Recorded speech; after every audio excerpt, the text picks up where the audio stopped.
mhlawumbe asilithathe leli thuba bafowethu sinikeze ubaba asinikeze isibusiso sendlela asivalele ngendlela okuvalwa ngayo bawubaba but nje siyabonga kakhulu mhlawumbe si right khona silapha ngiyasithanda ngalesi sithombe ashayele uNkulunkulu izandleni ikamera yakho empeleni bekunakuhle sasiqhubeka kuze kuyose ngendlela kumnandi ngayo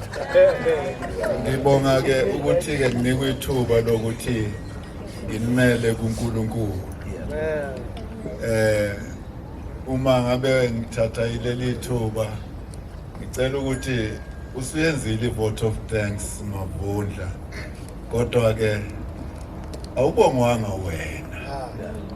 ngimbonga ngani na uMavundla lo mfana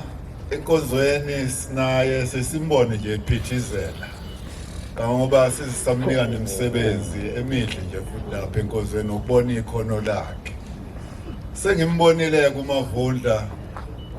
ngapha esontweni ngambona futhi uMavundla uma ngabe engaphandle ukuthi uphila impiloni ngimbonile nase-Birth Center umsebenzi wakhe omuhle ayewenza nomunye wabasakazi bokhozi FM ongasekho-ke emhlabeni namhlanje na-ke sengimbona-ke egcekeni lakhe manje lokho-ke kungikhumbuza ngisho uyise-ke uqobo-ke engambona eMandeni esondela njengomuntu owathanda kakhulu ukuba ingxenye emsebenzini kaNkulunkulu ngokuthi avume ukuthi sisebenze naye umsebenzi wevangeli manje lapha ke namhlanje uma ngabe ekhula kaluhlobo uMavundla ungithinta izolo ngangayifunda imessage yakhe ngiyibona sengiyibona namuhle ekseni uma isho message yakhe ithi uma uavailable bengakujabulela ukuthi ube nathi kulomcimbi esengiwubona ngamehlo manje uma ngiyibuka ngithi mama buka beku11 emini ngithi ubheke imessage kaMavundla kodwa ngizomphendula ngakhansela konke okunye ngathi am available ngifonele uma ngabe uzofuna ngoba uthena ucela ukuthi ngifike njengobaba ngathi awu umuntu maye esesho njalo kusho ukuthi ke phela ngiya endodaneni yami ngakho ke manje lapha ngithi Mavundla ndodana ngiyakubonga mfana khula uma ngabe ngibona umsebenzi ofana lona ukwazi ukuxoxa odokotela babelapha namhlanje ngimphambi kodokotela uNkulunkulu ke engathi nalama graduates alapha now assistant mayor bangakithi ngale kwaZulu ngikujabulela kakhulu lokho uNkulunkulu engathi nganibusisa kweyonke imicabango yenu nokwenza kwenu fundani ngacela uJesu mayifika emhlabeni akuzange kube enye izinto ayilahla iceleni lena kwade ukuthi ahlale nabantu abenze babe ngabafundi bakhe waqala lapho ukufundwa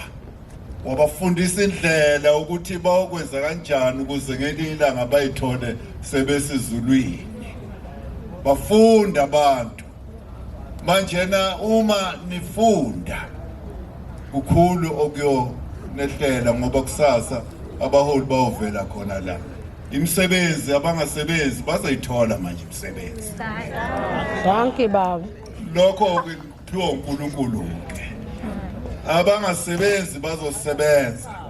abasebenzayo ziyokhula izikhundla Dankie baba laba abafuna ukwenza amabhizinisi ongawabo ayoba khona amabhizinisi Dankie baba noma ngabe ikuphi okufisayo ke okuhle uNkulunkulu yokupha khona Dankie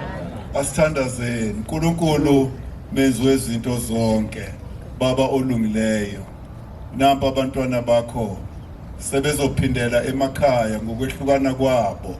abanye bashayela Nkosi abanye bazosala khona lapha Nkosi abanye futhi siyezwa baba ukuthi bazolala ezindlini abathena bazihlelela ukuba balale kuzona ukuze Nkosi yamakhosi kuze kuse bese bebuyela emakhaya beqhamuka ngakhona bavikeleke Thixo somandla kulezo zindlu ubavikele Nkosi yamakhosi nasemgwaqeni uma besuka lapha beya lapho Nkosi beyakuphumula khona. Nalabo ke Nkosi abawuthatha uhambo olude, abanye basempangeni, abanye Nkosi basemandeni, baseyindaweni ezahlukahlukene. Thixo usimakade, hamba nabo Nkosi. Ngikusho lokho egameni likaNkulunkulu uyise, uNkulunkulu indodana, noNkulunkulu umoya ongcwele. Amen.